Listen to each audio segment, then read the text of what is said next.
করেছিল চাকরিতে বয়সসীমা করতে হবে 35, আর নির্বাচনে এমপি মন্ত্রী হইতে চায় 21 বছর বয়সে। কত ধরনের ষড়যন্ত্র দেশকে নিয়ে, এবং কারা 111 আনতে চায়, এরাই কিন্তু 111 আনতে চায়। এটাই আপনার মূল কথা, যে আমরা ফ্যাসিস্ট শেখ হাসিনার বিরুদ্ধে ঐক্যবদ্ধ ছিলাম, কিন্তু পরবর্তীতে আমার কাছে স্পষ্ট হচ্ছে যতদিন নির্বাচন না হচ্ছে, নির্বাচিত জনগণের হাতে ক্ষমতা, জনগণের হাতে নির্বাচিত সরকারকে ক্ষমতা না দেওয়া হবে, বিভিন্ন রকমের লোভ দেখা হবে, একে অপরের দোষারোপ করবে।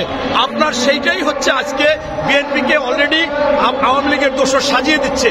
আমি অবাক হই যে আজকে যে সমস্ত লোক, একটা দলের লোক বলতেছে যে নারী নেতৃত্ব হারাম, তাইলে যে নারী নেতৃত্বের অধীনে আপনারা এমপি ছিলেন, মন্ত্রী ছিলেন, একাধিকবার নির্বাচন করেছেন, সেই সময় তো নারী নেতৃত্ব হারামের কথা বলেননি।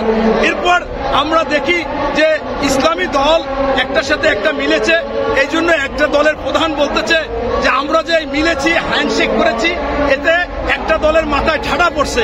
আরে ভাই, কেন ঠাডা পড়বে? আপনারা এই কথা বলাই তো আপনি গীবাত করা এবং আপনি মানুষকে তুচ্ছ তাচ্ছিল্য করা। ওই দলের আর এক আমির, রাজনৈতিক আমির যে ছিল, সে অন্তত 100 বক্তব্য দিচ্ছে যে জামাত পৃথিবীর নিকৃষ্ট, জামাত কোনো মুসলমান না, শিবির কোনো বেয়াদব, এরকম বহুত বক্তব্য দিয়েছে যা ফেসবুকে আছে। জামাত যেখানে গেছে সেটা ধ্বংস হয়ে গেছে, আপনার আলিয়া মাদ্রাসায় ঢুকতে চাচ্ছে, এটা ধ্বংস হয়ে যাবে। বিএনপির সাথে গেছে, অমুক জায়গায় গেছে, অমুক জায়গায় গেছে, ধ্বংস হয়ে গেছে। অর্থাৎ তারা মানে কিয়ামত পর্যন্ত তাদের সাথে কোনো সময় এই চরমনাই মিলবে না, এরকম বহুত কথা বলেছে। তাই আজকে সবকিছু মিলে একটা কথা স্পষ্ট হচ্ছে, বাংলাদেশের সবচেয়ে জনপ্রিয় দল এবং বৃহৎ দল হচ্ছে বিএনপি। তাই তাদের জনপ্রিয়তার উপরে তাদের একটা হিংসা। এই জন্য যত দোষ, এরকম যে গ্রামে বলে নন্দ ঘোষ, হরতাল হোক, এইটা হোক, ওইটা হোক, কার অপরাধ না দেখে বলে ভাঙ্গারি। এই যে ভাঙ্গারি অবস্থায় আমাদের বিএনপির উপরে আজকে এই ছোট ছোট যাদের অস্তিত্ব নাই, অস্তিত্বহীন, ভোট নাই, আঞ্চলিক একটা দল, কোন জায়গায় কেউ বরিশালের দল, কেউ মনে করেন অমুক জায়গায় 3-4টে জেলার দল, তারা এই ধরনের কথা বলতেছে। আর যারা কিংস পার্টি, আমি মনে করি এই সরকার তাদের তত্ত্বাবধানে যে দল হচ্ছে সেটা জনগণের কাছে স্পষ্ট হয়ে গেছে। তাই সেখান থেকে তাদের ফিরে আসতে হবে। এই 111 জন্য দায়ী হবে তারা, এবং তারাই পরিকল্পিতভাবে এই 111 সরকার আনতে চাচ্ছে। এই অন্তর্বর্তীকালীন সরকার যে তারা সরকারের থেকে যে দল গঠন করতে চাচ্ছে, এই জন্য মুজিব বা জিয়াবাদ এটা বাংলাদেশে আর চলবে না, যেটা ওই পাটোয়ারি বলেছে বা অন্য অনেকেই বলে, যারা এই অল্পের মধ্যে স্বল্প কিছু আয় করতে চায়। আপনারা দেখেন যে এই যারা যে কথাগুলো বলতেছে, তারা কিন্তু আন্দোলন করেছিল চাকরিতে বয়সসীমা করতে হবে 35, আর নির্বাচনে এমপি মন্ত্রী হইতে চায় 21 বছর বয়সে। কত ধরনের ষড়যন্ত্র দেশকে নিয়ে, এবং কারা 111 আনতে চায়, এরাই কিন্তু 111 আনতে চায়। এটাই আপনার মূল কথা।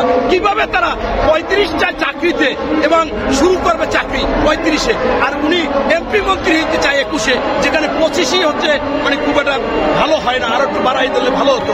তাই আমি মনে করতেছি, আপনারা জানেন যে জিয়াউর রহমান এমন এক ব্যক্তি ছিল, যে ব্যক্তিকে বাংলাদেশে টেকনাফ থেকে তেঁতুলিয়া, রূপসা থেকে পাথুরিয়া এত পছন্দ করতে, এত জনপ্রিয় ছিল যে তিনি যখন শহীদ হন, জানাজাই তার প্রমাণ ছিল যে এত পরিমাণ লোক পৃথিবীতে আর কত এত বড় জানাজা হবে না। দক্ষিণ, পশ্চিম, উত্তর, দক্ষিণ কোনোটা ছিল না, শুধু লোকে লোকারণ্য ছিল। এবং আপনি জানেন যে বাংলাদেশে একজন ভদ্রলোক ছিলেন, একজন মুকুটবিহীন সম্রাট ছিলেন, আব্দুল হামিদ খান ভাসানী।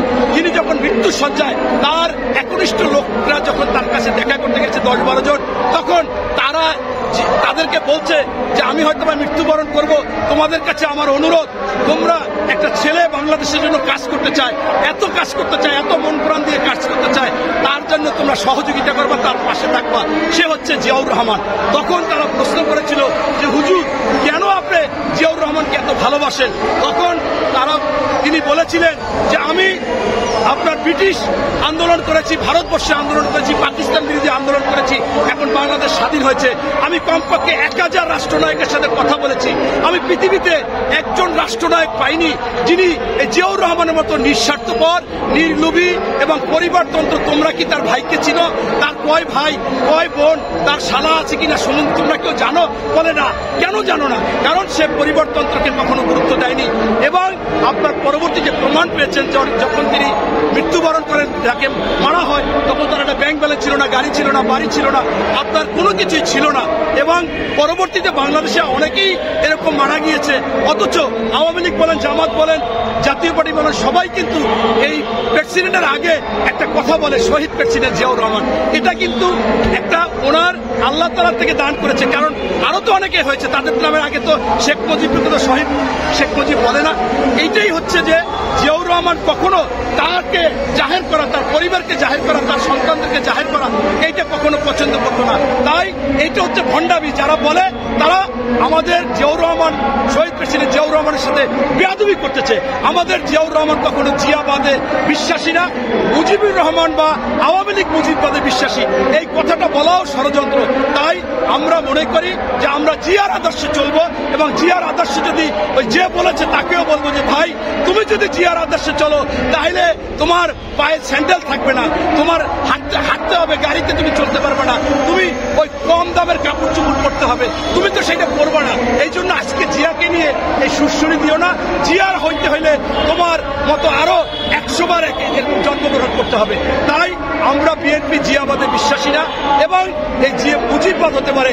আমাদের জিয়াউর রহমানের আদর্শ যদি আমরা চলি এই বাংলাদেশে, আমরা মনে করি যে জিয়াউর রহমানকে কিয়ামত পর্যন্ত জিয়া এবং জিয়ার দলকে মানুষ মনে রাখবে, এবং তার প্রমাণ আল্লাহ প্রদত্ত তার হাত থেকে, ওই যে রোজ কিয়ামতের দিন যে আরাফাত, সে আরাফাতে তার হাত থেকে যে নাম নিম গাছ লাগিয়েছেন, সেটাকে সৌদি আরব এত সম্মান করে সাজ্জাতুল জিয়া বা জিয়া টিভি নামে, কিয়ামত পর্যন্ত জিয়ার নাম থাকবে।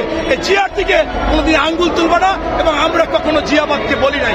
এবং আপনারা ইতিমধ্যে দেখেছেন যে ভারতের একটা উগ্র দল হচ্ছে বিজেপি।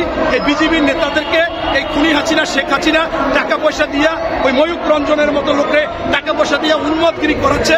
আমি আপনাদেরকে স্পষ্টভাবে বলতে চাই, বর্ডারে আপনার উত্তেজনা হবে, যাই কিছু হোক, ওই ভারতকে বাংলাদেশ কোনো সময় তোয়াক্কা করবে না। একমাত্র শেখ হাসিনার সরকারের সময় যা পেরেছে, এখন পারবে না। আপনি দেখেন, আমাদের বিজেপি যাওয়ার আগে জনগণ ছুটে যায়, কারণ জনগণের মধ্যে দেশপ্রেম আছে, এবং জনগণ এই দেশকে রক্ষা করবে। পাশাপাশি আমাদের বিজেপিও শক্তিশালী, সেনাবাহিনী শক্তিশালী, আমাদের সার্বভৌমত্ব রক্ষা হবে, এবং ওদের কোনো কিছু করার থাকবে না।